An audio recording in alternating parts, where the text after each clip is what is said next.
Il y a 125 ans, l'abbé Buguet s'embarquait pour les États-Unis pour faire une grande tournée sur la côte Est.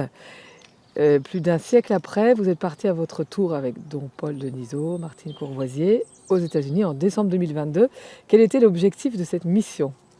Eh bien, le but était de faire une sorte de pèlerinage sur les pas de l'abbé Buguet pour rencontrer les diocèses qu'il avait lui-même visités et aussi pour demander l'autorisation aux évêques de ces diocèses de créer de nouveaux groupes de prière liés à la fraternité.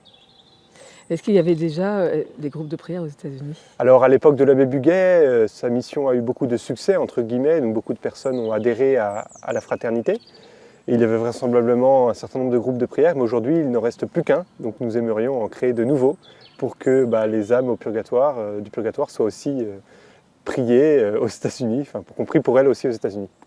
Donc vous êtes parti sur les traces de l'abbé Buguet, c'est-à-dire que vous êtes allé dans les mêmes diocèses que lui a visités, et vous avez pu rencontrer les évêques, les archevêques. Oui, nous avons pu rencontrer 3 cardinaux sur les 4 cardinaux américains, donc c'est une grâce, une belle grâce qui nous est faite.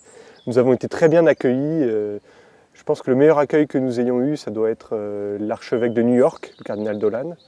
Nous avons aussi été très bien accueillis à Baltimore. Voilà. Aux États-Unis, on prie pour les défunts depuis toujours. Est-ce qu'il y a eu, comme en France, comme en Europe plutôt, une espèce de creux de la vague où on n'a plus parlé du purgatoire? Alors le sécularisme est fort aujourd'hui aux États-Unis, mais peut-être un peu moins fort qu'en France.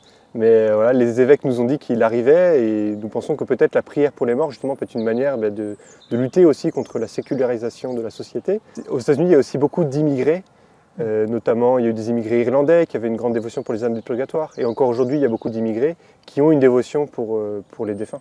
Oui, pour les ancêtres, pour les morts, les membres de leur famille, oui, c'est ça.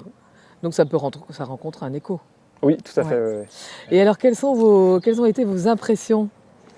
Eh bien, j'ai été marqué par le professionnalisme de l'Église américaine. Ah oui. Ils sont extrêmement bien organisés, les églises sont parfaitement propres, elles sont chauffées, pourtant il fait bien froid dehors.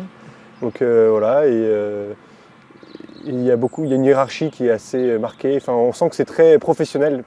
Mais en tout cas, il y a aussi une vitalité au niveau de la foi là-bas. C'est-à-dire qu'il y a beaucoup de penseurs aujourd'hui de l'Église qui sont américains en fait. Ici, nous prions pour les âmes délaissées du purgatoire. Elles viennent de tous les pays, a priori, ces âmes. Peut-être aussi des États-Unis, et il n'y a pas de raison qu'on ne prie pas pour elles partout.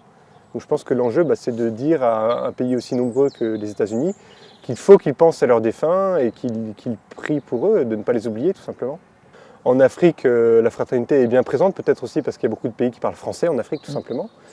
Et nous aimerions que le sanctuaire peut-être retrouve une stature internationale qu'il a pu avoir au début de sa création pour les âmes du purgatoire, c'est pas pour nous. Ouais. Pour le soulagement des âmes du purgatoire et puis la paix de ceux qui restent. Oui, bien sûr. Ouais. Peut-être que demain on sera content que la fraternité ait grandi et pour que les gens prient pour nous après notre mort.